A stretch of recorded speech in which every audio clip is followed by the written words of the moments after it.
Welcome to the Candidates Forum for candidates vying for the position of South Orange Maplewood Board of Education, hosted by the South Orange Maplewood Cares About Schools. We thank all the candidates in attendance this evening for being here. We would also like to thank all of those in the audience who have chosen to take their time out of their busy schedules to become more informed about our elections. We are also videotaping this, so it will be available online, thanks to my son who is doing videotaping.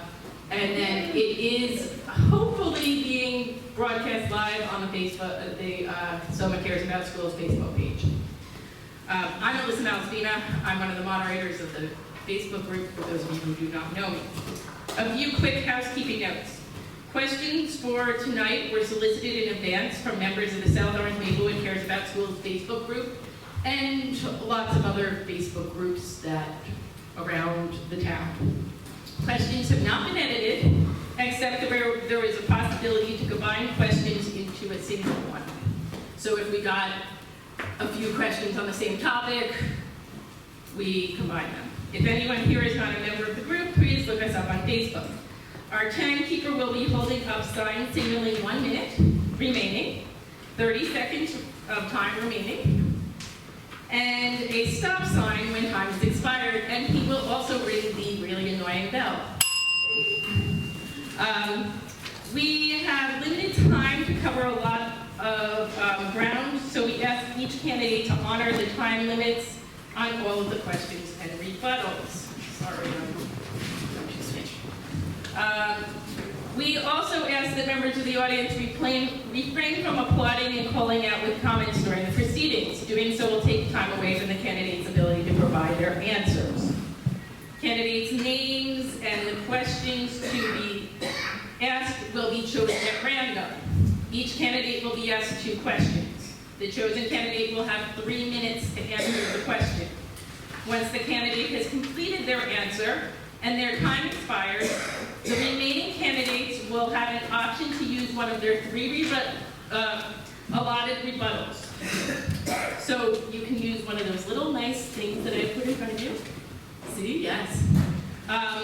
As a rebuttal opportunity, just hold up your little sign, and then, once you've used it, just turn it over so that, just maybe for you and us, that we know that you have used that one. Excuse me, a question about the rebuttals. Yes. Say there's one question, can all 6 of us rebut this? Yep, you could. Okay. Candidates providing rebuttals will have 2 minutes of time each and may only answer the 1 question. Once all the candidates have been asked 2 questions, each candidate will have 2 minutes to make a closing statement. Finally, we're on a tight time frame this evening, and we ask everyone to move out of the meeting room as quickly as possible so that the library staff can come and close on time, which is, we have a dead stop at 9 o'clock. Then we have to be everything out and good at 9 o'clock. So without further ado, I would like to make introduction of the candidates. You can all introduce yourself. I'll start with Narda. Narda Chisholm Green. Yeah, just say your name. Go on down. Hi everyone, my name is Narda Chisholm Green. Okay, that's good.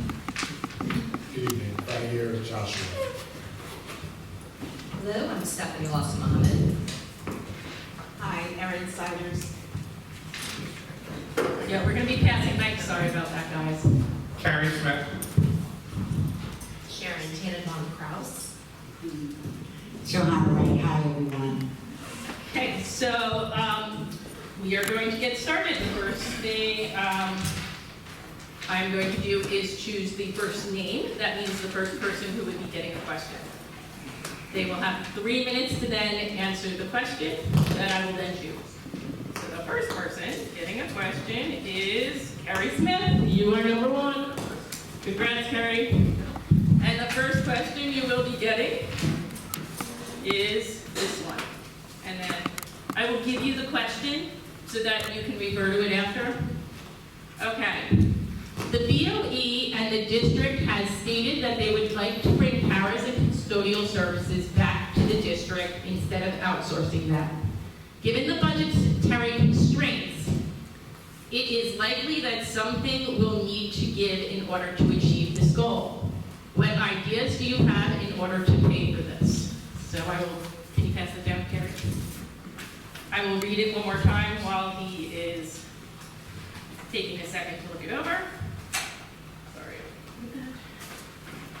So, everybody in the audience.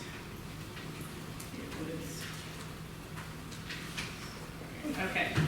The BOE and the district have stated that they would like to bring paras and custodial services back to the district instead of outsourcing them. Given the budgetary constraints, it is likely that something will need to give in order to achieve this goal. What ideas do you have in order to pay for this? Your time begins now. Well, I think first of all, it is a good idea to bring the paras and custodial services back to the district rather than outsourcing them, especially with the paras, because the school district has no control over the paras with regards to, and something dear to my heart is CPR, first aid training, and the safety of the kids in the classroom. And I think that is brought back into the district rather than having it outsourced, because the district refuses to have the company that they have used in paras to be trained in CPR, first aid, and safety procedures within the school. With regards to paying for it, I really don't have an answer on that yet. I would have to scrutinize what the budget is and where things could be cut. There are probably things that can be cut, but I would need to really scrutinize the budget to see where things can be cut and have the best resources and the best educational opportunities for all students in the district, not just some of the students within the district. Okay. Does anyone want to use one of their first rebuttals to answer that question? Okay. We can move on to the next question then. Okay, the next question is for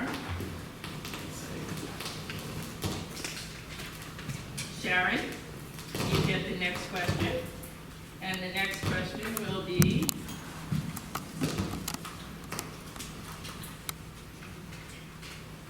okay. The question of gifted and talented programs, here, I'll give it to you. The question of gifted and talented programs is a controversial one. We have a lot of resources for children who learn differently with IEPs starting in kindergarten. What resources can be put around identifying and keeping students who are advanced or accelerated learners? I mean, I think that, and I could be wrong, somebody can correct me, and I'm sure y'all will. The Gifted and Talented program is state mandated, just like the special education program. So not only are we responsible for the students who have difficulty in whatever manner that they do in learning in a traditional classroom setting, we also have a responsibility to those students who may not be challenged enough. And we should have those programs in place. They should be a given. It shouldn't be should be cutted, should we not have it? It should be there, and it should be strenuous, and it should be for these kids who need to be challenged in an extra kind of way than in a traditional classroom setting.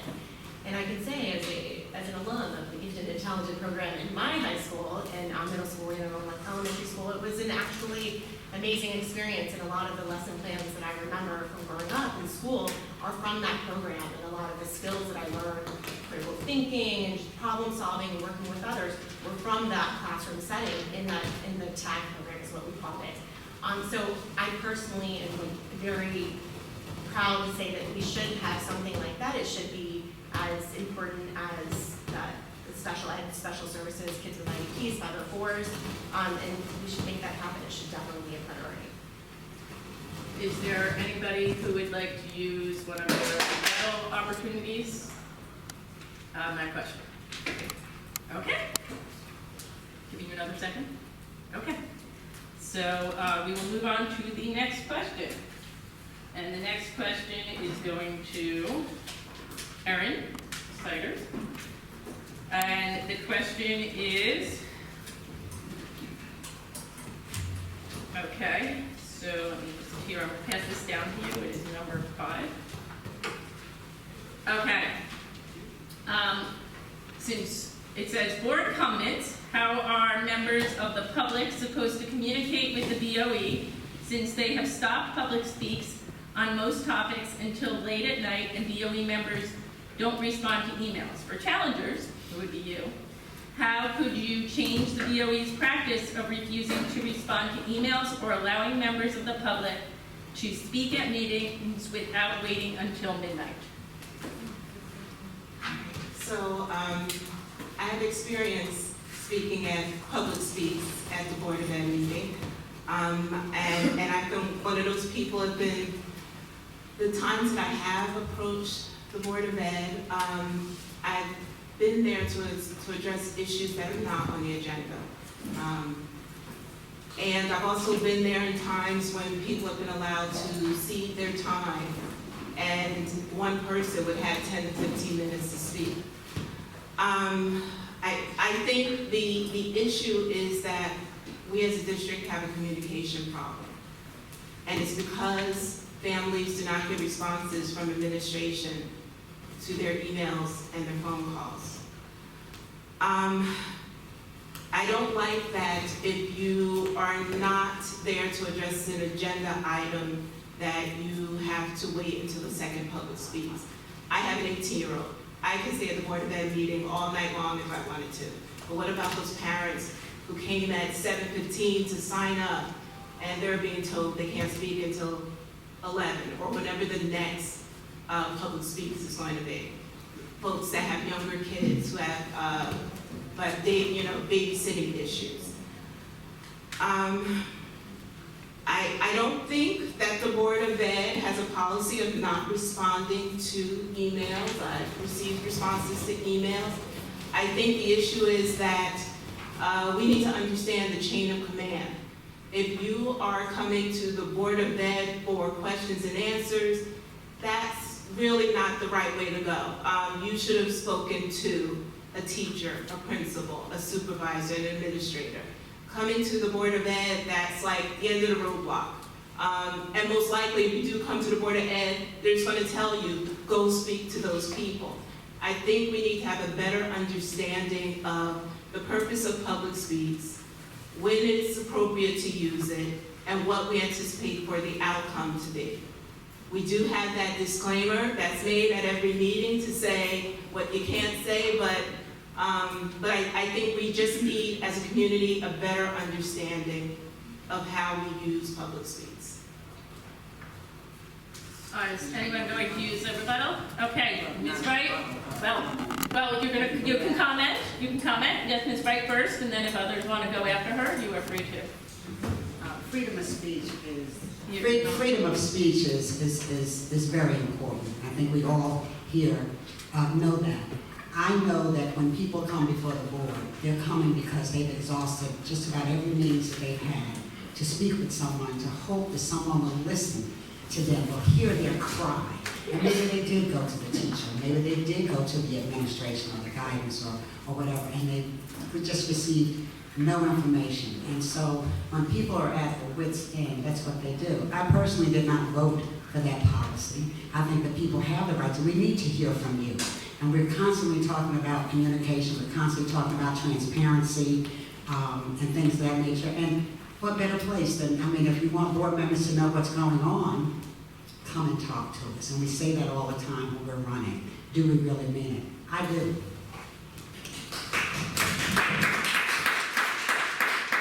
Does anybody else want to use any of their, no? Okay, we can move on to the next question. The next person going is Stephanie Lawson Mohammed, and the question is,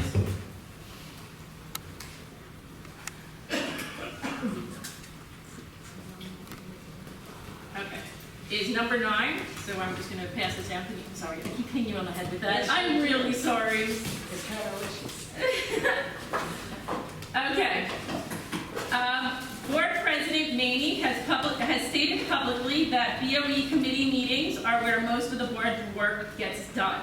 Currently, committee meeting agendas, meeting minutes, and attendance records are not made available to the public, making it difficult to understand what work is going on. Would you support a BOE policy that would require the timely public posting of agendas and minutes, and how do you justify your position on this issue? Thank you for the question.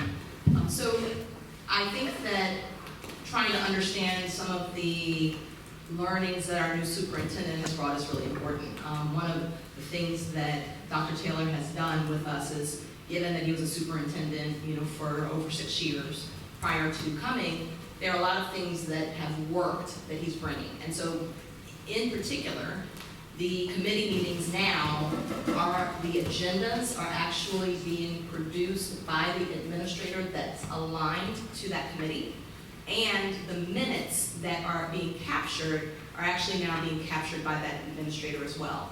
That's going to lead to a consistency with regard to the messaging that is coming out from administration that is also being shared with the board members.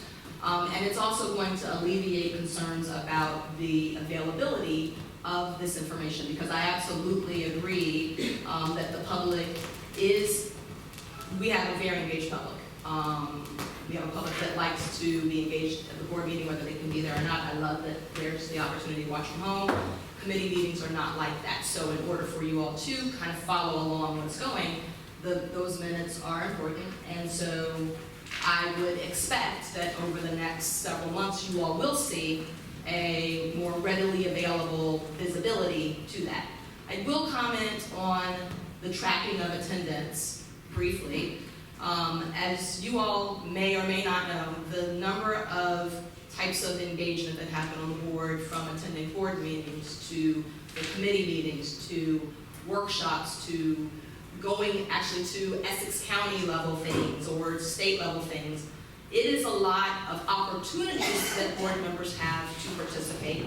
And many of those things are not required, but people choose to engage as their time allows. And so we are not any different than any board across the state. There's nobody that's publishing the attendance records of their members, because you can see the commitment of members by how they engage in board meetings, or how they're engaging with the public. And so I would not be looking for us to be a district that's going to do something dramatically different than other districts across the state. And I just think it's important for the public to know that there's a whole lot more than looking and counting the number of times that someone's somewhere versus the impact that they're having on their service. Thank you. Yes, Narda. Would you like the question? So I just wanted to make one statement. I think the opportunity to come in and serve on the board, I understand it's a volunteer opportunity for folks that you're going to elect us in, correct? But what I want you to understand is that we're taking the time to volunteer. That means I'm committed to being there, whatever that is, whatever that time is, however, how many times I need to be there, I plan to be there. That's why I stepped up to run. And I don't understand, I'm not sure what other districts do, and I don't see why it should be a problem to see the attendance record, but I definitely think it's very important to have the minutes and the agenda. And I think, hearing now that we're going to see that, that's fantastic. That's probably something that we should have always had, because as a parent, I don't know if I'm going to read through the entire, what's on the agenda when I get there at the board meeting. I have to look at what's on the agenda then and there. I think I'd like to be able to see the finale of that, what happens at the end, much sooner. So if elected, I would tell you that definitely my time, I'm volunteering my time, I have the time now to do it. My kids are in school still, but I'm definitely going to take that opportunity to be there. You're ready to go. I'll let Carrie go and then Johan. Everyone hear me? I'd also like to reiterate that this is a volunteer position, and I applaud everyone that is doing this so far, but I still think that some of the attendance records are very poor, and when someone shows up at a meeting at like 11 o'clock at night, that's really showing no commitment to being on the board. I'm running because I've made a commitment. I will do what I need to do. I will attend all the board meetings. I'll attend all the committee meetings. People that know me know I volunteer on a couple of different organizations, and I attend all the meetings that I can, unless someone is sick or injured in my family. I know other board members have had issues with regards to going to meetings because they've had illnesses in their family, that I can excuse. But some of the other things with regards to not attending meetings, I think is inexcusable. We're running for position, we're running to represent the students in our school district. We need to attend the meetings. With regards to the agendas and the meeting minutes, those need to be posted immediately within a certain time frame after the meeting is held. Not 3 or 4 months later. It should be within a week of the meeting being held, or 24, 72 hours. There's no reason why those minutes and the attendance should not be online within a very short amount of time after the meeting. Okay, then Johanna, and then Heidi, if you want to go there. Okay, so Johanna and then. This is a very, very important question. The bottom line is that the minutes absolutely should be posted. I can remember when I was a chair of the committee, my minutes were posted in a timely fashion. I have served on this board for 6 years, and I can tell you that up until recently, minutes were posted, their agendas. And I can tell you, I get most of my information in Blink. People are telling me what's going on the board, and I don't know, because I'm not in all of those meetings. Everybody has something, but I can tell you one thing that I did do to alleviate the problem is to talk about getting rid of all of these liaison meetings that we had. I did not run for the board to be elected as a liaison to community groups. Our time on the board should be spent with board issues.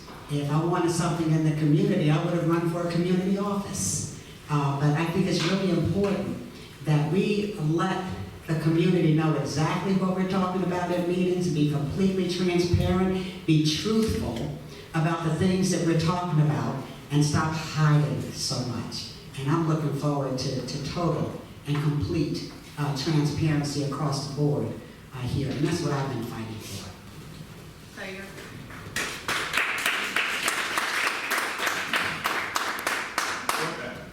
Oh, you chose not to? Chose not to. Okay. Took it back. Anybody else before we move to the next question? Okay. Next question goes to Johanna, right? Is right? I don't have to use my number. You don't need to use any one of your things, you only got one left. Oh, jeez, I have to borrow something. This is your question, and I don't even have to hit you over the head with it. The main job of the BOE is to evaluate and hold the superintendent accountable. What measures should the BOE take to truly hold the superintendent accountable?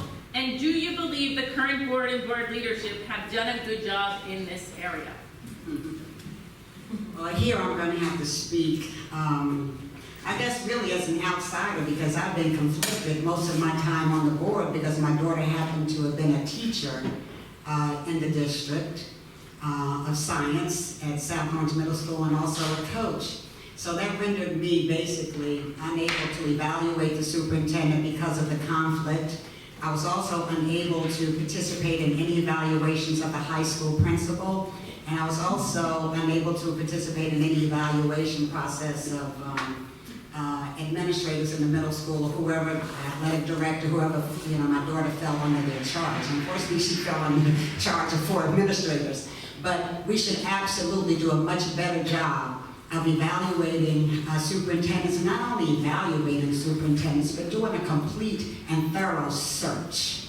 We cannot do a search of a superintendent without having everyone who would like to go down and visit. We should at least visit and find out what has been going on in that district before we bring somebody here for us. We've done that far too often, far too long. The last 4 superintendents have come to us the same way, and you look at what we have gotten. So I'm hoping that now that we can make some type of progress. We'll see. Of course, everyone here knows that I abstained, along with another member on the vote for this superintendent, but that doesn't mean I'm not going to support. But we should do a much better job of evaluating and holding people accountable and looking for a little integrity. Is there anyone who wants to, okay, Stephanie, and then Tiger. Thank you. As a member of the board that has has been a participant in the evaluation process. I have to say that it has been extremely rigorous. And I can just speak to the term of Ms. Maney, and actually Ms. Maney has managed that process for some time. What we do up front is we establish the goals for the superintendent. That is established up front so that there's no surprises. It's not an evaluation and that is actually public. Like what we're evaluating the superintendent against is not a secret. And then throughout the year, we are accumulating information with regard to the superintendent's performance against that. And it's actually a pretty robust process of all of the non-conflicted board members have the opportunity to put feedback into a system that is actually run by New Jersey school boards. So they have actually enhanced the system since I joined, in which we input this data and then it is tabulated so that we can see how everyone has rated, and then we come together to rationalize if there's a wide difference in the opinions of the members, so that, because obviously as a board we can only put forth the opinion of a board. So I just want to make it clear that we have a robust process. I look forward to the continuation of that process. Just to comment on the process of bringing our superintendent in, that was actually a very robust process as well. As you may know, I have been part of multiple processes in bringing forward superintendents, and I was particularly proud of the efforts in order to identify and solidify Dr. Taylor.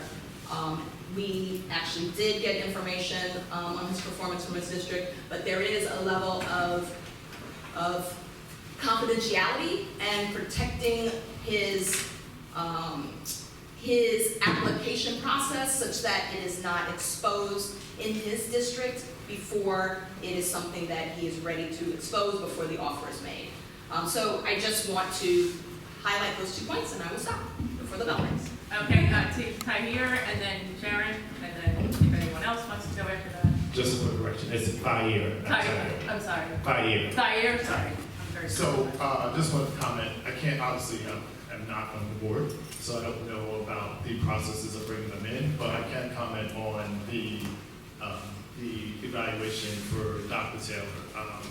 I was at the board retreat meeting where the goals were set. Those meetings are open to the public, so I went, and I saw a very rigorous discussion between the board members and Dr. Taylor about what goals that should be set for him in this coming year, coming 2 years, and how those will affect his performance and therefore his merit bonuses. So I do think that is also public as well. So I just want to comment on that, let people know that these retreat meetings, if you do want to see information about how the board is run, those are wonderful opportunities to do so. Thank you. Sharon? I just wanted to point out that we have a superintendent right now, it's Dr. Taylor. Whether or not the process was right or wrong, he's here, he's under contract, we have him now. So the question really that I think parents should and are concerned about is how are we going to make sure that he's doing his job? We need a thorough and complete evaluation, ones that are set forth at the board retreat, ones that we, the board, are responsible for creating and upholding. So he is our employee. I don't know if everybody in the community and the district really understands that. The super is the Board of Education's employee. When I'm at work and I have employees, whether or not they're 22, 40, or whatever, I hold them accountable that they're doing their job. If they're not doing their job, I micromanage them, and I set goals, and I make sure that I track those goals. I make sure they're achieving those goals. We need to do the same for our employee, and that's one of the things that I will definitely make sure that will happen, because he's here, he's under contract, we can talk about that process, but we gotta look forward, we have to move forward together. Anybody else? Okay, next question. Narda, this is your question.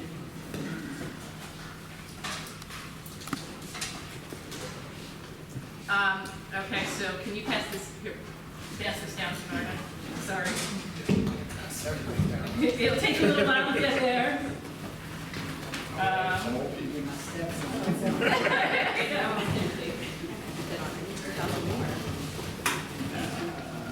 Okay. So the question is, this fall, over 230 students were locked out of music classes that they wanted to take due to a lack of available staff to teach enough sections. Do you support hiring more full-time music teachers at Columbia High School so that we can ensure every student has a chance to participate in the music classes of their choice? So I think this is a good question. I absolutely would support hiring more full-time music teachers. The opportunities that our children have to participate in arts and music is critical to their learning. My own children, I can only talk about their experience and my experience. And music has made a big impact in how they are academically. So I think it's critical that if we have the opportunity to give more children an opportunity to join in music technology, whichever, we definitely should be supporting that, and I would wholeheartedly support that if I was elected. Want to respond to that? Okay, so the last question is for you. So just keep it over there. And it is this question. It is, okay, can you, sorry.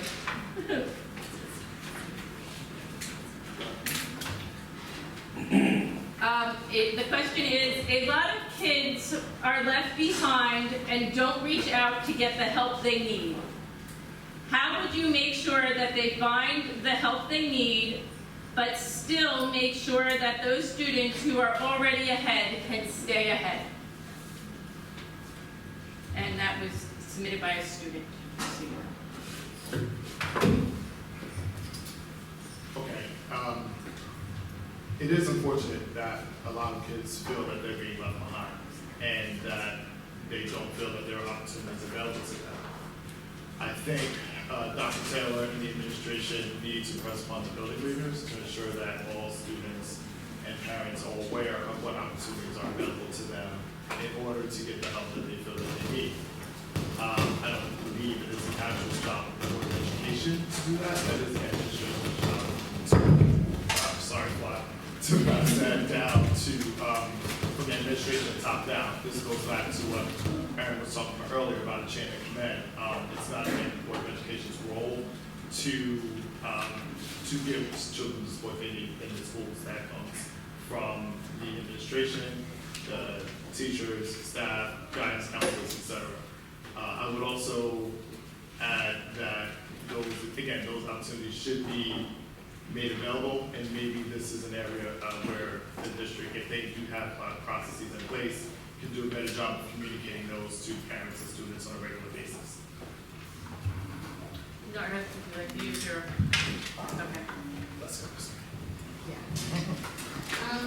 So I think it may not be the board's responsibility, but as a parent who wants to be a part of the board, I do think that it's critical that students who are in classes of honors or so on have the support they need. We de-level our classes, fantastic, but we need to make sure our students have the full support they needed, and I don't know if that happened. And I can tell you, as a parent of a child who was in honors, who didn't do that well, and also another, because I have twins, the other child didn't want to stay in the honors class because nobody was his friend in that class. He wanted to be with the kids that were his friends. So there were a lot of things that I felt, based on my experience, that we could have done better. One of the things is having additional supports in those classrooms. It may not be our responsibility as the board to dictate how that works, but we really need to be a part of that conversation to understand what we can do and what we can put in place to ensure kids that are doing very well continue to do very well, and kids that want to be in honors and all these higher level classes have the support they need to continue that. Thank you. Anyone else want to respond to that question? I can't help you. You gotta make your choice. You gotta make it. I'll do it actually. Okay. You're gonna use it? Oh, I'm sorry. Stephanie, did you? Oh, I'm sorry. I didn't see you. Nope. Okay. Yes. Okay. I really love what Narda had to say, but I would differ with her on one part of it, and it is ultimately our as a board's responsibility to make sure those kids are feeling supported. whether in an honors or not. Our employee, the super, is in charge of the schools, and the schools have teachers, and the teachers should be evaluated. And the fact is that a lot of these teachers are not getting regular, consistent evaluations. A lot of teachers are tenured, but would they get an effective teacher evaluation? Maybe not. And they could lose that tenure if they have an ineffective rating 2 years in a row. We need to make sure that the super is installing these evaluations, that they're happening, and if the teachers are ineffective, we've got to replace them and put better supports in the classroom for our kids. Because ultimately, the board's responsibility is for the students. It's for the students, so if the students are failing, if any student is failing or not feeling supported, then it falls on us to make sure that they are. Stephanie, are you going to go? It looks like you were. Are you debating now, or? I know, I was kind of just waiting. Okay, you don't have to. I'm not pressuring No, I'm you. good. Okay. All right, thank you so much, and I think it's an important question. So just to respond to a couple of things that have been said, with regard to our access and equity policy, that was a starting point that opened up levels in a way that it had never been done in this district. And it was something that I was advocating from the very beginning. We were one of the very few places in this country that actually had tests that were making it decide if you would take AP or not. And so that was a game changer in the district. We are, 3 years into that. And so from the perspective of, are we there yet? No. We have so much more that we have to put in place. And so if those that are board watchers know that we actually wrestle with supports. We know that people came to our board meetings for the past couple of years concerned about the library being open, concerned about labs. And as we hear those things, we look at administration because they're really talking to administration. They're sharing it at a board meeting, but they're sharing it with administration. So that's one point. With my 1 minute left, I just want to speak to the teacher and the teacher evaluation. So when I first got in, we had just gone through tenure reform, and we had just started implementing our tenure practices in this district. We as a board have held the superintendent accountable and increased the application of those evaluations year over year and demanding that it actually happen and they get consistent evaluations. What's actually happening now is we are expanding on and making sure they are evaluated against all of the principles. And so that actually will go a long way in ensuring that the teachers are being fully evaluated, and that is happening starting this year, and we expect to see a dramatic change in how teachers are being shared their feedback and coached on the changes that are necessary, and if they cannot get it together, then there will be action. Thank you. Erin?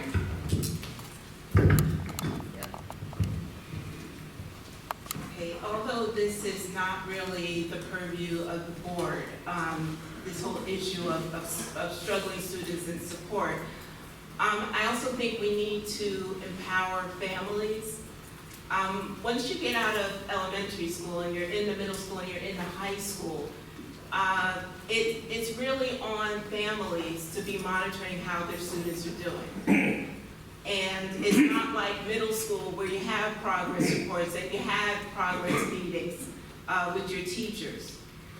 I would like for us to be able to identify struggling students, be able to have more of a proactive push to let people know, hey, we're looking at your students and we see your students are struggling. Today, the parents have to go into Power School. The parents have to monitor what's going on. I also think we need to look at some of the tools that Power School has. One tool is you can set up a notification and get a weekly email of your students' grades. I don't know how many parents use that, but that's a way of being a little more proactive in terms of monitoring what's going on with your student. Johanna? I really wanted to say this, but this is too important. The bottom line is this. I was an educator in this district for over 35 years before I retired, as well as a coach. And I was there when we opened up the alternative school, Montrose, for our students who were struggling, for our students who had difficulty handling an overwhelming environment. such as Columbia High School, where kids just couldn't make it. I knew board members' children who graduated from Montrose, guidance counselors' children who graduated from Montrose, and we arbitrarily and capriciously closed that school. We brought all of those children back to the high school with nothing for them, and we called it Shiloh. It just had a name. It didn't have a purpose or anything else. It was a Jedi mind trick that was played on those children, and it's still there. The question is, what are we doing to those children now? Where are the supports for them? What about looking at a Saturday program to catch them up? And not to think about that, I have parents of children who are gifted and talented, who are 3 or 4 levels ahead in math, who are sitting in an elementary school languishing when their kids are doing algebra and geometry. And so you fight for those kids. You fight for all kids. But the bottom line is we have had a huge fail when it comes to supporting our kids. And we've supported a lot of consultants. And if I think about all the money we spent on consultants, our kids can have a private school education right here. And they should with the taxes that we pay. We should all be upset about this.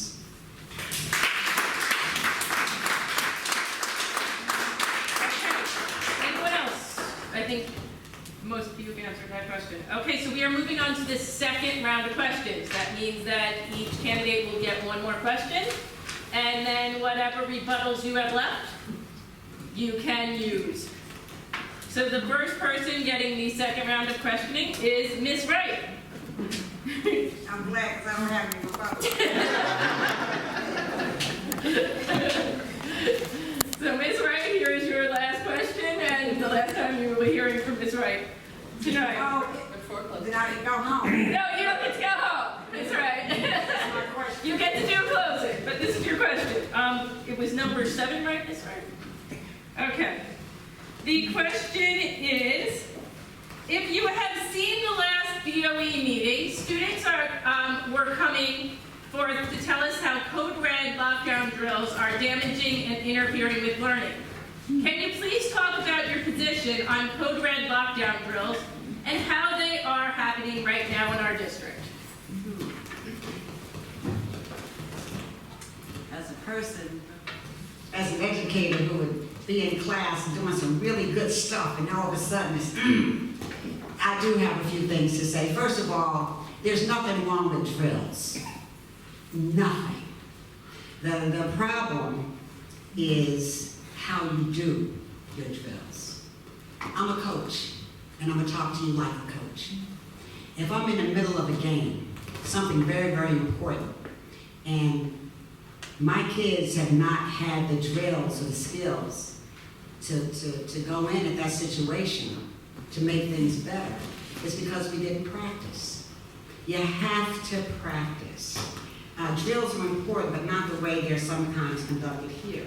And when you really want someone to physically get into a situation where you can win, it's because they practice those things. And it's the way that you do it, without fear. Many oftentimes when we're doing drills, in terms of Code Red and all of that, they're fearful. Children become afraid.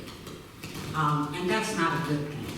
And so we need to change what we're doing to make it right.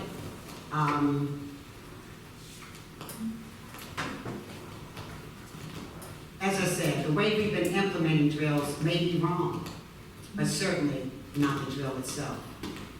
And I would encourage administrators and teachers alike to find out what children may be agitated or become concerned or overwhelmed when these codes happen. But the bottom line is they're necessary. This is the world that we're living in today, and we want all children protected.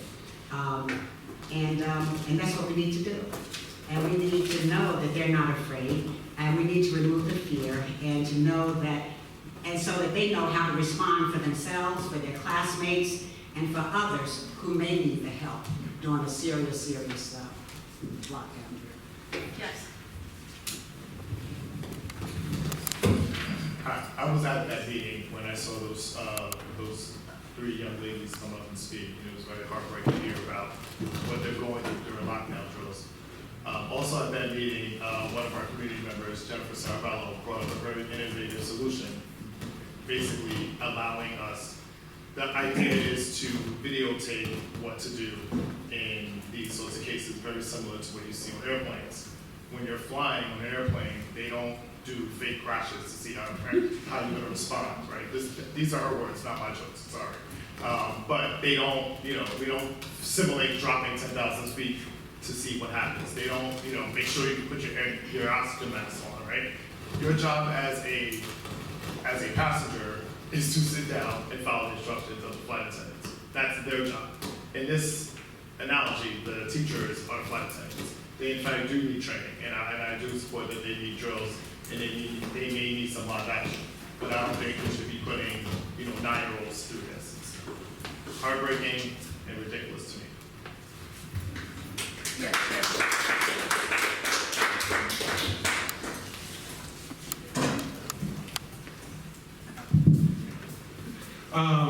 As a first responder, I ride on an ambulance, and I know firsthand about drills, and I teach this type of thing. It is very important for our kids to know, but I agree with Fahir regarding, using the analogy of the airplane. Let the teachers be trained. I don't think there's enough training for teachers and the administrators to know how to handle these procedures. I think they're going into these drills blind, and they're leading the kids blindly. They need to know what to do in these drills and to pass it on to the kids, so then the kids know what to do. But with regards to these drills and other safety issues within the school, our district and our administrators are completely lacking on many different facets and levels. Anybody else? Okay, we will move on to the next question. The next question is going to Stephanie. And this is your question. Okay, it is question.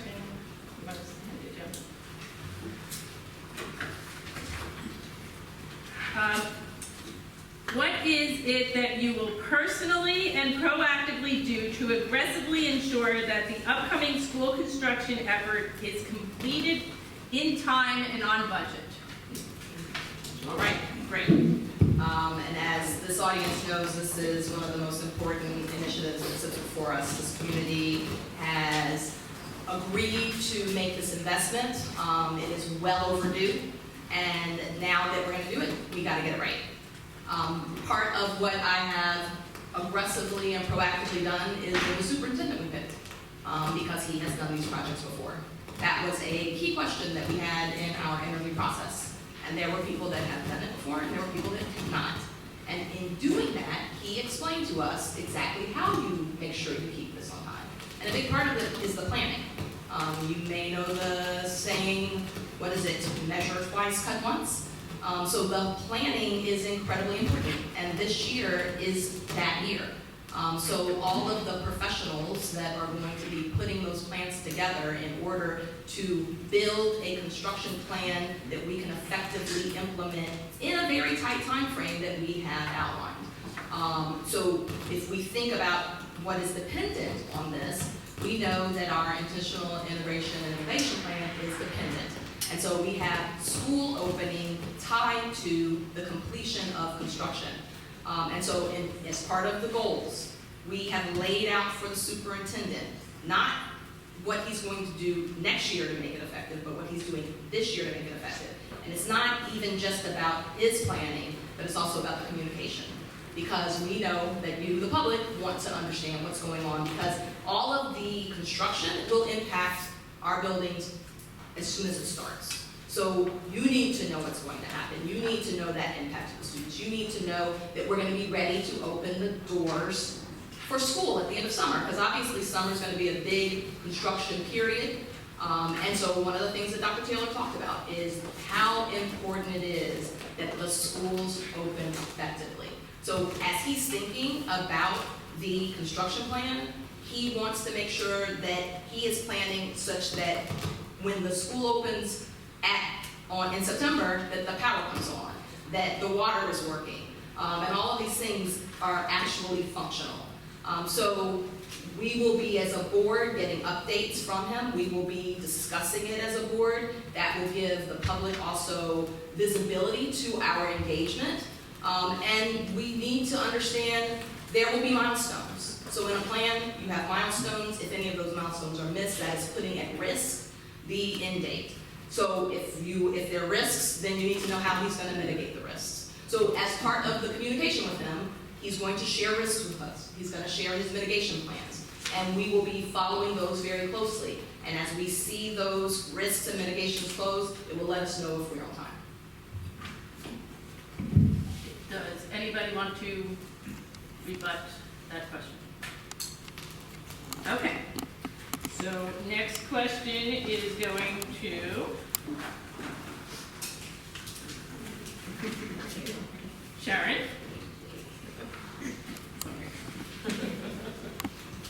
Sharon, your question is this one. I gotta look at the number. It's a long one. You got a long one. Here we go. Okay.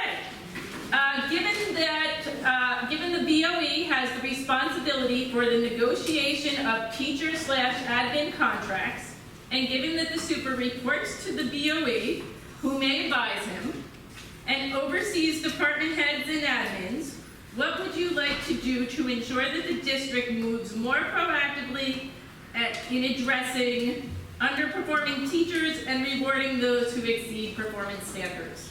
That's a long question. Do you want me to read it again? No, I read along. Okay. And it's a great question, and it's something I touched on earlier. Hang on, just checking. That's right, the question asker is right, that the DOE is, their employees, the super, and the super is responsible for the administration. And the super, just like I'm responsible for doing my twice-a-year reports for all my employees, as painstaking as they are, I do them because they're important to make sure I have employees that are making the money, that are doing the job that I'm paying them to do. So, earlier, as I said, we need to have those evaluations actually happen. They haven't been happening on a regular and consistent and thorough basis in every single school and every single department. And I can tell you specifically in the special services department, as a volunteer, I have actually witnessed the teachers who are performing and incredibly effective, and it happened to be my kid's teacher, thankfully. Then I also witnessed teachers who sat on the field day, who sat on the side and watched their kids go through, no supervision, no interaction, they sat down. And it's because those teachers were not invested in the kids. They weren't invested in the program. They weren't trying to help the kids get better. And they're there because the evaluations are not taking place. They have a job, they're getting paid for it, but they're not actually doing it. So it's our job as the DOE to make sure the super is doing his job to manage his employees. And that's with an evaluation. And believe you me, I will make sure those evaluations happen regularly, thoroughly, and on time. And if there are teachers who are ineffective, then we're going to have to figure out either to move forward, to cut ties, or to give some kind of development or put them on a PIP as I have had to do. And they're not fun, but they are effective. Anybody want to respond to that? Okay, we will move on to the next question. And the next question goes to Narda. Narda, your question is, and this, I'm going to hand this over to you because this one was from the audience, so I'm using, I don't have it for here. It says, and if you can't read the handwriting, that's sorry. How are you prepared to deal with racial discrepancies in access to education in this district? What experiences do you have to support this? I think this is a tough question, but I'm prepared to answer. So, racial discrepancies in access to education in this district. So I think one of the most critical things is ensuring that our teachers understand their unconscious bias and make sure that they've got the training for that, because they're the ones that are first responders to our students. They're the ones that are in the classrooms every day. So I think that's probably the place that we need to put our efforts in. As far as experience to support this, I mean, I am a person of color. I went through this district. I can tell you, I've lived in this district for over 30 years. I've not experienced any discrepancies when it comes to my education personally, but I know what my children experience. And so that's the only experience I can go with, is what my children experience.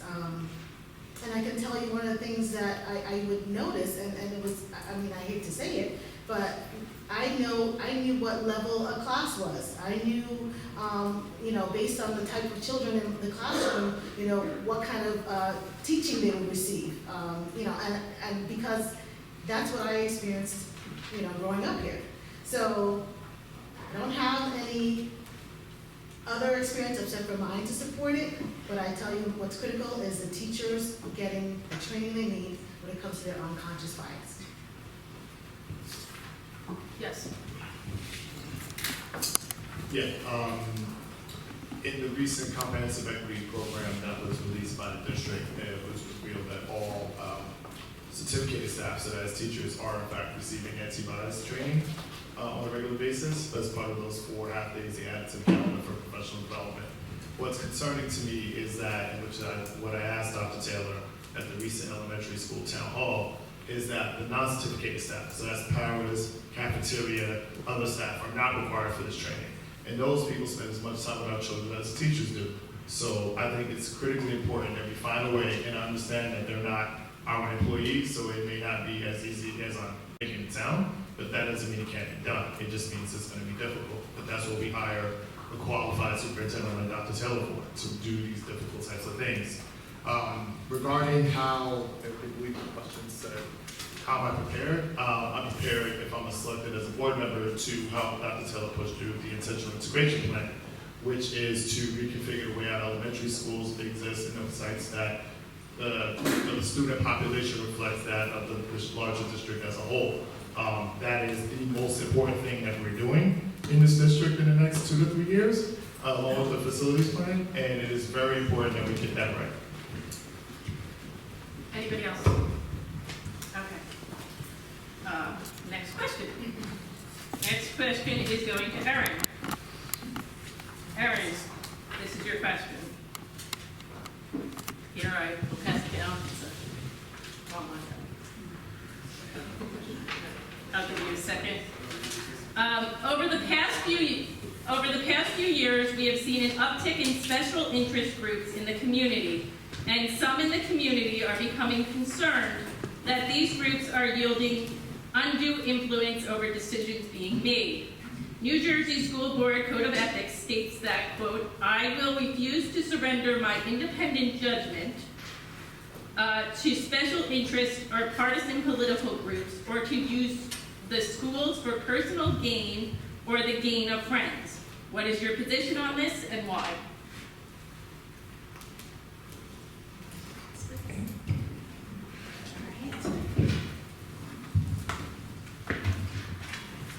It's a loaded question.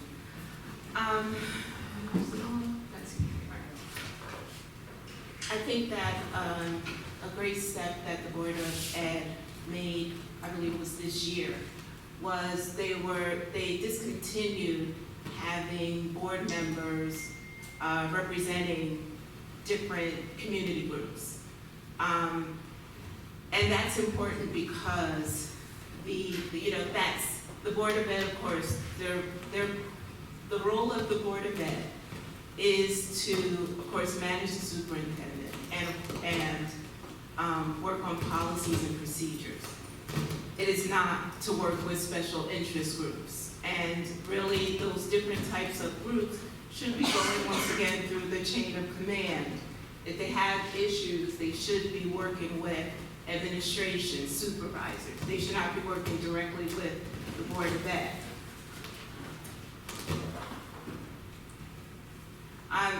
In terms of wielding undue influence, I'm not clear on that. For 2 years, I was the president of CPAC, which is probably could be considered one of these special interest groups. but our relationship with the board and with the administration was more in line with identifying systemic issues that impact all students. It was not to benefit special groups. So yes, I do agree with the NJSBA's code of ethics in terms of not allowing special interest groups to have special or get special favors from the Board of Ed. Narda? Okay, Narda, then everybody else. So I think the question is. Do you want me to read it again, or do you Yeah. want me to pass it down? I'll read it again while passing it down because it's long. Over the past few years, we have seen an uptick in special interest groups in the community, and some in the community are becoming concerned that these groups are wielding undue influence over decisions being made. New Jersey School Board Code of Ethics states that I will refuse to surrender my independent judgment to special interests or partisan political groups, or to use the schools for personal gain or for the gain of friends. What is your position on this and why? So I just want to make a comment with regards to this question based on hearing it again. I think it's really important that we understand that me personally, I'm here running on my own. I don't have anyone here supporting me that's in a special interest group that has any, reflection on, something else that they're looking for. I'm here alone, standing up here in front of you, volunteering by myself. I have no extra friends in the district. The people that I know are the people, that I grew up here with. And I'm here for the reason of I want to be here. I want to volunteer. I want to do something different for the children of our district. I want to support our children, all our children, in all aspects. And I want to make those decisions on my own. I want to be the independent thinker on the board. I don't want to be, influenced by anyone, and I would not be influenced by anyone. So I think it's very important that you understand that I'm running on my own, and this is my campaign, and I am not influenced by anyone, and I plan on not being influenced by anyone. I want us to make independent decisions and have independent thinkers on our board.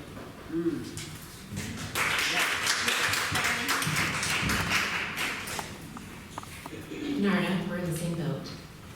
I am literally on my own. It's me and maybe one friend who's consistent volunteer, and I'm thankful for her.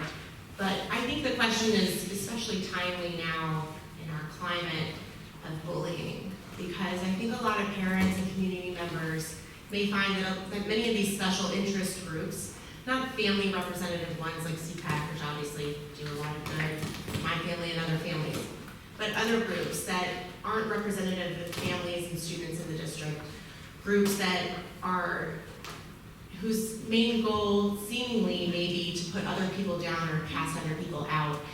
Those are the groups that I think this question asker is referring to, and those are the groups that have put forward candidates and put forward board members who are there and who are, it seems, to have some kind of bird in their ear to decide what is important and what should the board focus on. And I'm sitting here today, like Narda, that I'm completely independent. It's literally be me there. Like no interest groups. The only interest that I will have as a board member is doing right by the students. The students now, the students tomorrow, the students next year. And that, I think, is what we really need to focus on as a community when we get out there on November 5th and vote. Who are the board members who are going to do right by the students? Not by a Facebook group or by a special interest group. Who's keeping the student in mind, and that's the only goal that they have when they are making decisions and policies. Okay, do you have? I did. Okay. One more. Thanks. You would like to use your last one? I would like to use my last one. All right. I'm somewhat baffled by the characterization of interest groups, so let me bucketize two things. Number one, there are formal groups, this group being one of them.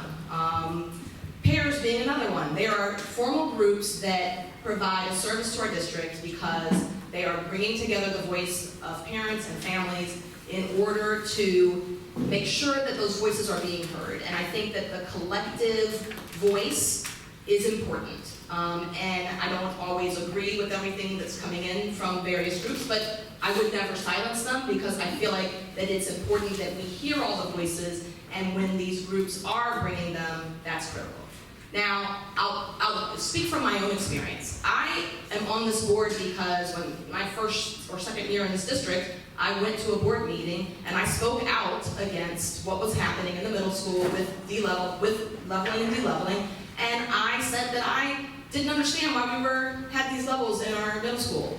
And there were people that came to me and talked to me after that, and I found a community of people that cared about our kids, that cared about equity, and they had been fighting for years for equity in this district. We would not have an innovation and innovation plan if it wasn't for people who have actually moved and done foundational change in this district, been making it vocal. We would have never de-leveled our middle schools. We would have still had special classes in our elementary schools that you could see. If you talk about Columbia right now, you could see that in elementary school. So I appreciate people who have day jobs but care enough about, and they don't even have kids in the school sometimes, they care enough about this district and that we can get it right, because our demographics look like the state, and if we can get it right in this district, we become a model for the state, and I'm about that. Anyone else? Okay. Carrie, this is your question? So that means, okay, and your question is this one.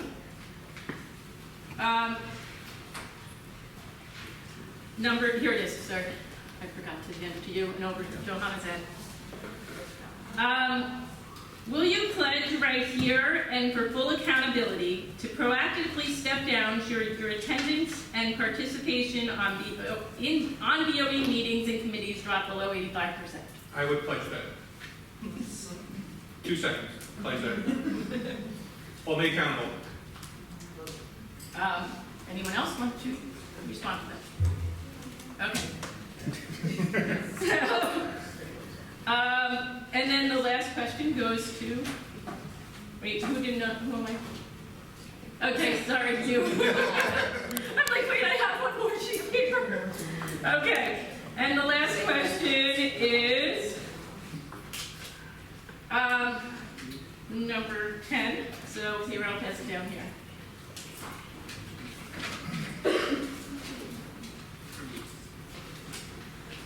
We used to have a policy committee and it was removed. Do you agree with this action and why?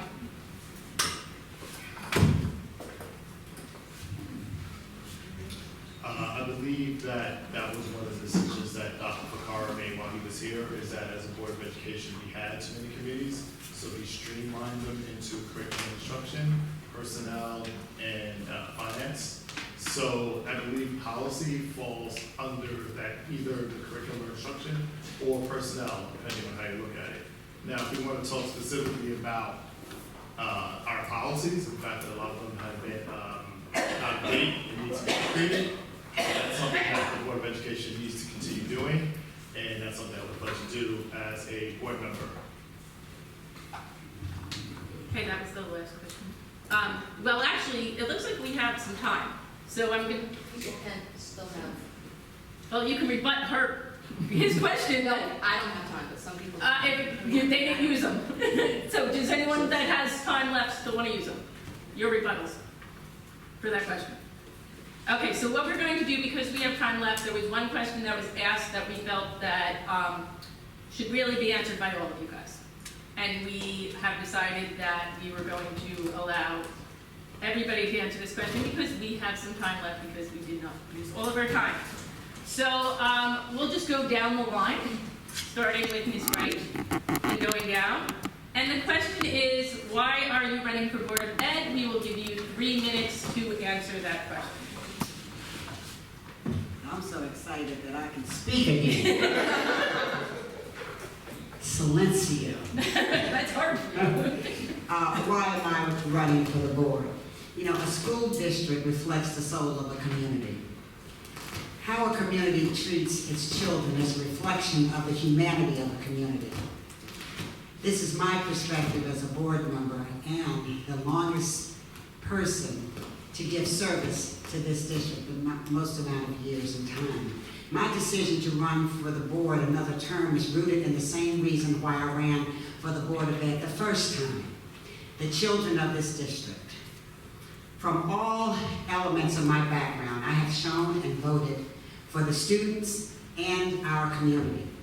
That has not changed, and it will never change.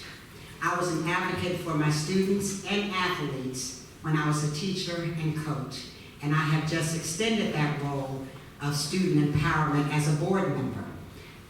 I hope that the residents of South Orange and Maplewood understand and believe that in every decision I make, I have the best interests of the students of this district at the forefront of my decision.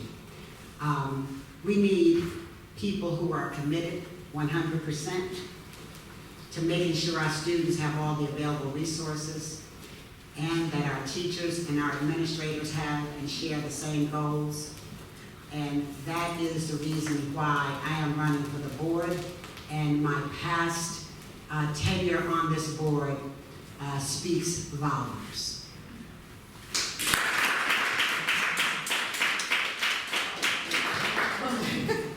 And I'm asking you for your vote. Thank you. You still have a closing statement, so you can ask again. Good. Just for some of those of you who aren't familiar with kind of my story, I have 3 kids. The oldest is in 1st grade, and last year, when he was entering kindergarten, we went through the special ed process. He had a trying year in preschool. He was actually asked to leave his preschool because they didn't have the appropriate resources to handle him.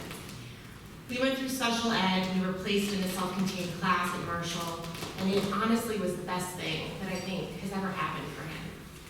But along the way, in speaking with fellow parents and listening to the community, because we are a local community and it's awesome, I learned that my experience was an abnormality.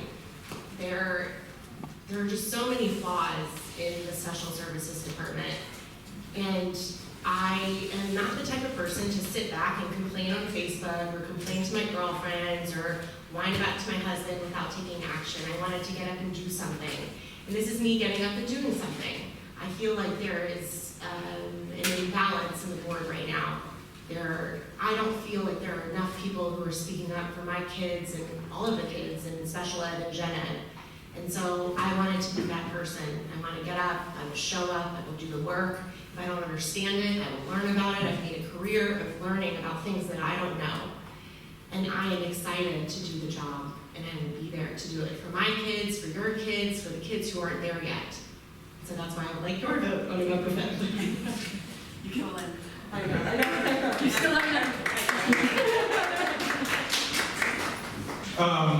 The reason I'm running for the board is I have 2 kids in the school district. I was born and raised in South Orange. I haven't left. I've been here for 35 years. I went through the school district up until high school, and because high school kind of failed me, Joanna Wright was one of the best teachers I ever had. I don't think I would have made it to middle school ever.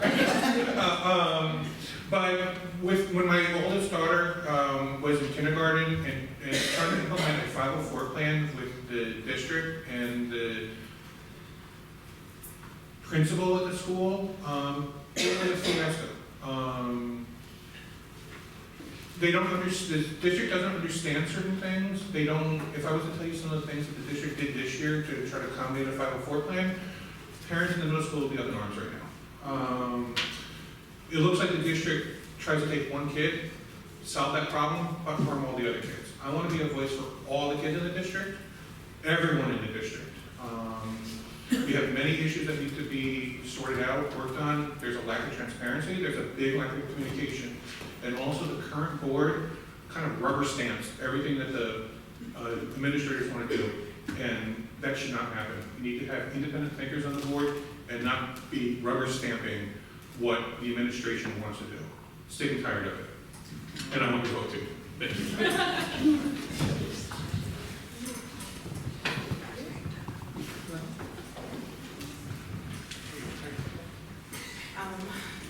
My story is, excuse me, I moved here to Maplewood in 2003 My son was diagnosed with autism and ADHD when he was 3 years old, and he entered Marshall's pre-K program, which of course was before Montrose. So, like most parents who have special needs children, it's a whole new world. It's a whole new language that you learn. And so I'm self-taught in terms of special education and what is going on and how to deliver special education and what's best practices in delivering special education. I'm running because I have about 14 years experience in our district of advocating on behalf of children. I've been asked before to run and I always said no. Now I have an 18-year-old. He's a senior at Columbia High School. Now's the time. I could be sitting home eating bonbons, but I'm here. I'm ready to I'm ready to really throw my hat in the ring. And my experience, in case you haven't seen my bio, my experience has been from starting out as a class parent at Marshall to serving on the PTA at Jefferson, Maplewood Middle, Columbia High School, and being president of CPAC, which is Special Education Parents Advisory Committee.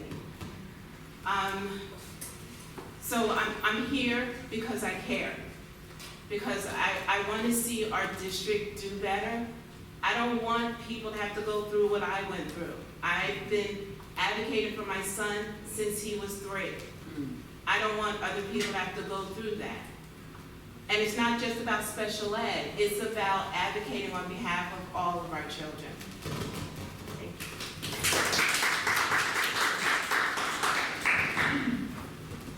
So I'm running for re-election, and this, if I am elected, it would be my 3rd term. And I have to say that I'm pretty sure I don't have a single friend that didn't look at me like I was crazy and say, why the heck are you running again? And at the end of the day, community service, making sure my community is as good as it possibly can be, is core to who I am. And despite the fact that I have a full-time job in IT consulting, I'm the mother of 3, my son's at Temple, my daughter Jordan's a senior in high school, and Justice is a 13-year-old at the middle school. So those of you who have kids in those age groups know what I deal with.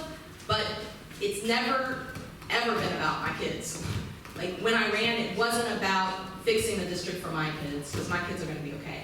It was about fixing the district for everybody else's kids, and making this district reflect what I knew it was possible to do. And so, over 6 years, we have come so far, but there is so much more to do. And part of why I'm running is because I understand how far we've come from. So many people that aren't on the board and they're not in the weeds of the work think that, we have done nothing over these past 6 years.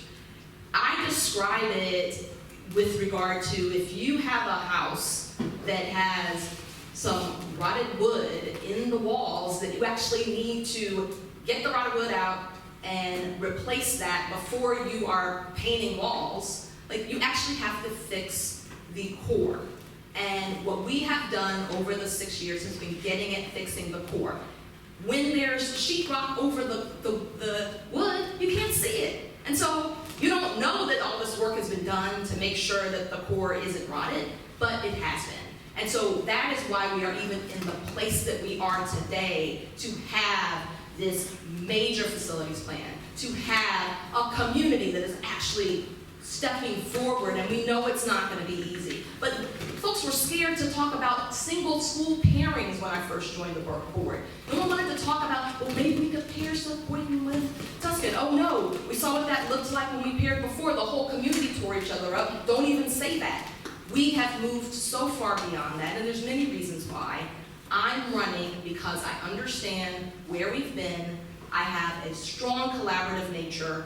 I have learned so much from my board peers, many of whom I didn't agree with, but their voices were important because they brought up points that were real. And if we don't understand people's concerns, then we can't figure out how to mitigate those concerns. Because I'm telling you, every single concern is mitigatable if you understand what it is. And so I'm committed to that work. I'm committed to hearing voices that I don't agree to and trying to rationalize them with those that I may agree with, in order that we may put together the right kind of district. I'm committed to that.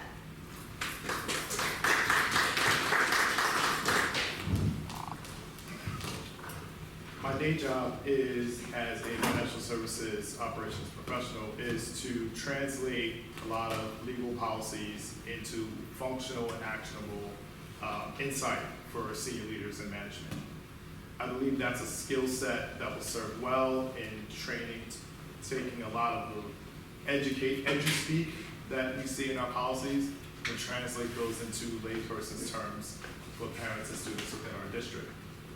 My personal story is I grew up nearby in Newark, New Jersey. So my public school education really helped make me who I am today. My father was the PTA president of my high school when I was there, and my brother was there. Public service, in educational service is something I've always done, whether it was, volunteering with my mentor or, way back to the refugee project. I've always had an interest in children and serving them. Once my family and I moved here, I continued that while joining the CCR Schools Committee and then later on the Parenting Center's Intentional Integration Committee. These are things that I did in my spare time, not missing meetings. It's because I thought it was important for me to get a handle of what this district is doing on behalf of our children.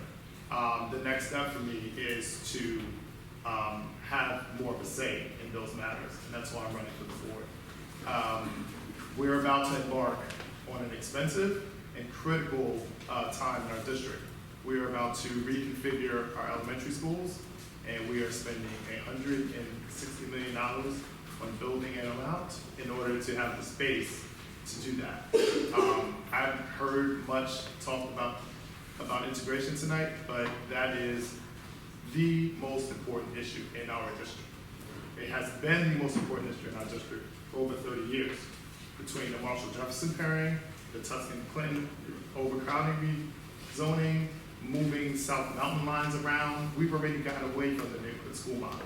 So we might as well go to the next step and do a full-on integration so that our elementary schools look like our middle and high schools.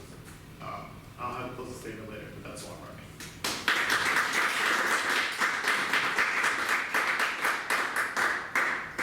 So, this is my second time running, and I won't emphasize that, but what I can tell you is I had the opportunity to go to the high school last year and meet with the students.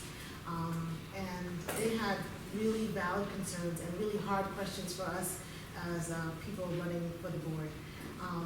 And in that moment, I made a promise to myself that no matter what the outcome of this election, last year's election, that, I'm sticking to this. I'm going to make a difference. I'm going to stand up and I'll be there. So I want to be the advocate. I want to be the voice for those kids. I want to hear their opinions. When we talk about we're making decisions, I don't know everything I need to know yet about being on the board. But what I can say is I'd like to understand why we don't have the opportunity to bring those children in when we're making certain decisions, or we have ideas that we want to implement. Why don't we get their voices? Why don't we get their opinions so that we can make better decisions? Because they're technically using what we're going to implement. So I just want to stand up and be the voice for those children, and I made that promise to myself. So Thank you. So we have still yet a little bit of time left, and we're going to give you a choice. Because you got that last question sort of was, for a number of you, might have been a closing statement, but it might not have. So you can have the option of doing a closing statement, if you'd like, or to address any issue that you want to, that was not brought up in tonight's debate because the question did not get asked. So I am going to leave it up to you. We will start with Narda.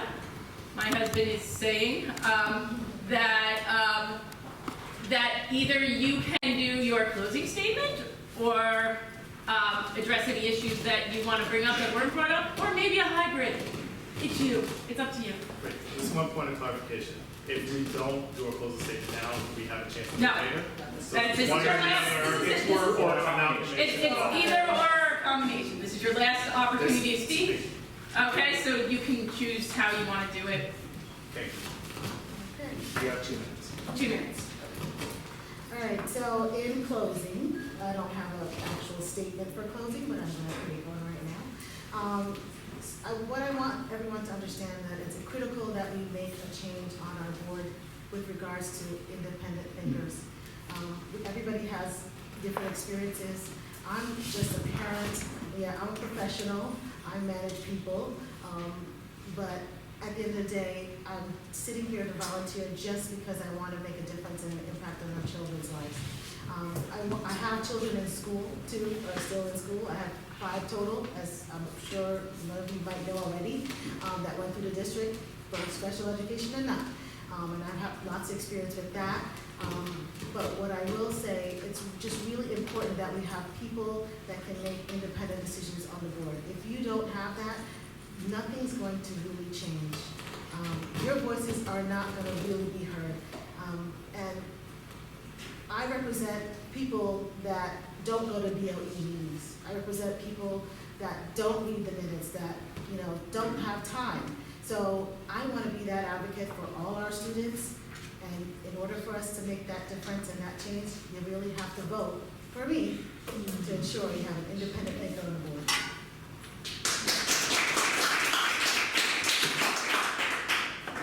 I've heard quite a lot this evening about independent thinkers. I'd like to think as successful professional adults that we're all independent thinkers. One thing I guess I do depend on is research and analysis and data. So I don't just willy-nilly make independent decisions without those things. Those are very critical in how we make our decisions today. I guess one thing that I would like to, again, I am very excited for this opportunity. Running with the wonderful, you've heard everything about our insiders already. I think that the 2 of us with our disparate experiences, current, past, and present, make a wonderful combination of ideas and the difference of those when we are both elected to the board. I expect that that the upcoming couple of years, with a lot of the work that needs to be done from our buildings to our integration plan to teacher training, are all things that as a board we will support Dr. Taylor in achieving. If for those who are harping on their independence, that is wonderful. Once again, we are all successful adults, and I believe that we are all independent thinkers. I did not come across this decision lightly. I have a wife, I have 2 small boys. My oldest son is 7, I have a 4-year-old. I could be home getting ready to watch a Giants game, but I'm here with you because I think this is very important, not just for my 2 boys, but for all of the children in our district. We're also hearing a lot about all of the children, and again, I don't believe that there are people who would willingly take time out of their day to only advocate for some of their children. So again, I would encourage you to look at Erin and I's website, cidersjoshuaboe.com, get more information about us, our plans, what we think about a lot of these issues, and we both look forward to getting your vote on November 5. Thank you. So first, I'd just like to congratulate Soma Cares for an incredible forum. I was in attendance at the first forum, and I have to say you guys have come a long way, and the questions were robust, and I definitely appreciate this opportunity. I'd also like to thank each of you who came out, and it's getting colder, and I'm up here shivering. But thank you for coming out, and thank you for whoever watches this now or watches it in the future. I want to emphasize how important our district schools are to this community, whether you have kids in the schools or not, whether you have no children, whether you have chosen to leave the district and put your children into private school. Our schools are critically important. They are a reflection of this community. And I am on this board because I believe that we had the ability to improve, and I believe that we are moving towards that, and I believe that we can get to where we need to be. So I want to also represent that I have thoroughly enjoyed serving on these past 6 years. I made a joke about, there are people that I fundamentally disagree with, and there are people that I fundamentally agree with that I have argued viciously with. And at the end of the day, we are all individual people that come into a room from a different place, and we are bringing our thoughts, our perspective, in order to figure out where we need to go. All those voices are important. And I have been extremely impressed by many of my colleagues with the passion that they bring, that I also bring myself. So I do ask that if you would like more information, that you go to my website, slm4boe.com. At the end of the day, by voting for me, you are getting leadership, experience, and the ability to fight for equity as I've proven. Thank you.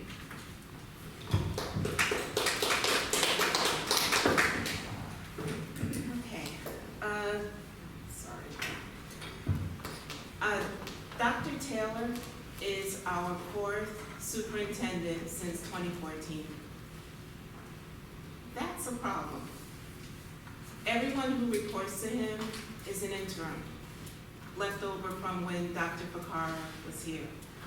That's a problem. Dr. Marana is the Director of Special Services. Her contract is over in January. Once again, she's an interim. I'm running because I've seen the churn of my, I think, 15, 16 years of being in this district. We have to stop the churn.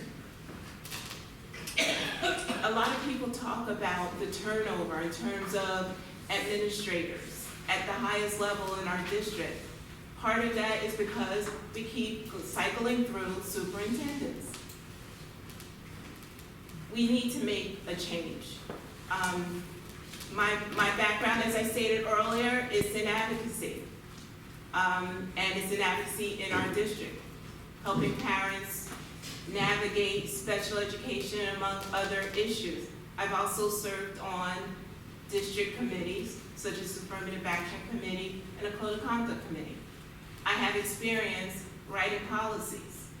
I have experience working on regulation. I have experience working with administration. And I hope I have your vote on November 5th.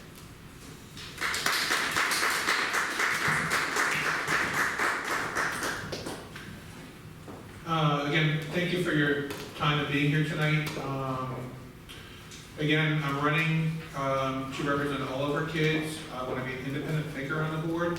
I've served on the South Mountain School PTA since my child's been in kindergarten. I'm also serving on the HSA at the middle school. I'm served on 2 PTA committees on the state level as well too. As I have noted a couple times tonight, I am an EMT and a first responder. I've seen lots of different things that have to think very critically on emergency calls. If I don't know an answer, if someone comes to me with something, I want to be approachable. If I don't know it, I'm going to research it and get back to them immediately.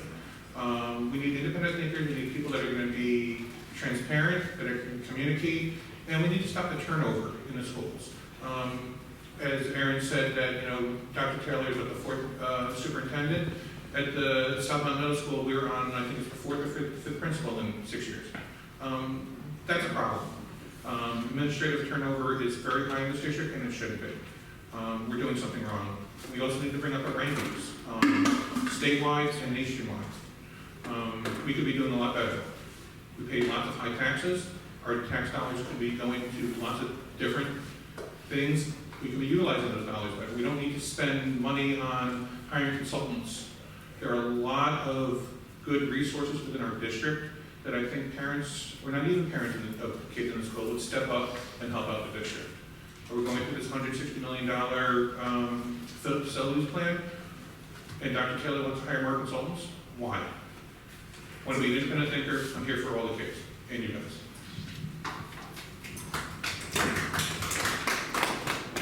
I just want to thank Alyssa and Joe, our fabulously talented camera people, everybody here, everybody at home who's watching now or in the future, anybody who's making the time for this discussion.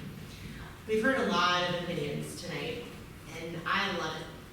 I think it's important important to know what others are excited about or frustrated with or even angry about, because we can only get better by listening to each other and talking to each other. And the lack of that is what inspired me to run.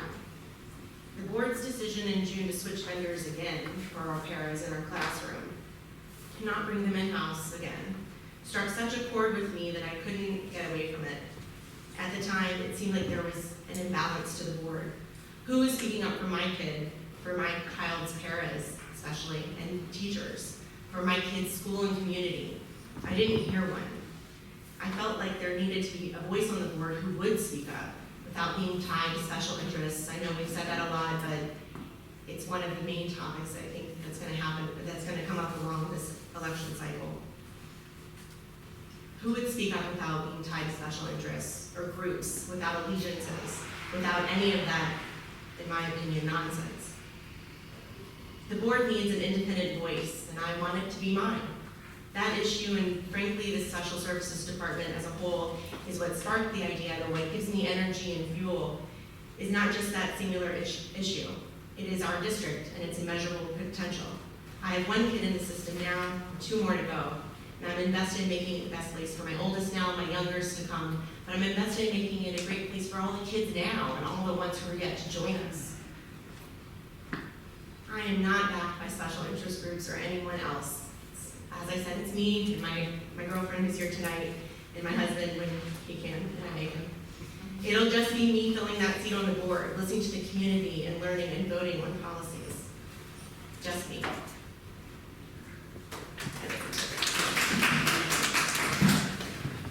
Well, I know everybody's ready to go home, and when I get the microphone, I like to hold on to it for a while. But I'm not going to do it tonight because I'm sitting here, my stomach is touching my back. I'm so hungry. And I'm hungry to repeat on the board. I am hungry to see this district brought back to where it used to be when people talked about us and wanted to emulate us. It wasn't us trying to be like Milburn. It was Milburn trying to be like us. It was Livingston trying to be Soma. And I was here to see everything when it worked beautifully.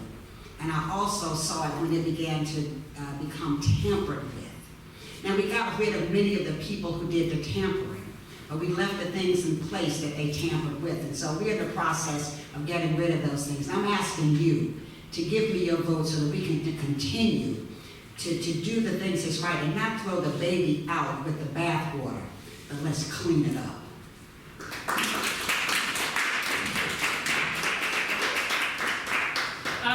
Thank you so much, everybody, for your time and for coming and being a part of Thank you this. guys too, I forgot to do. Thank you so much.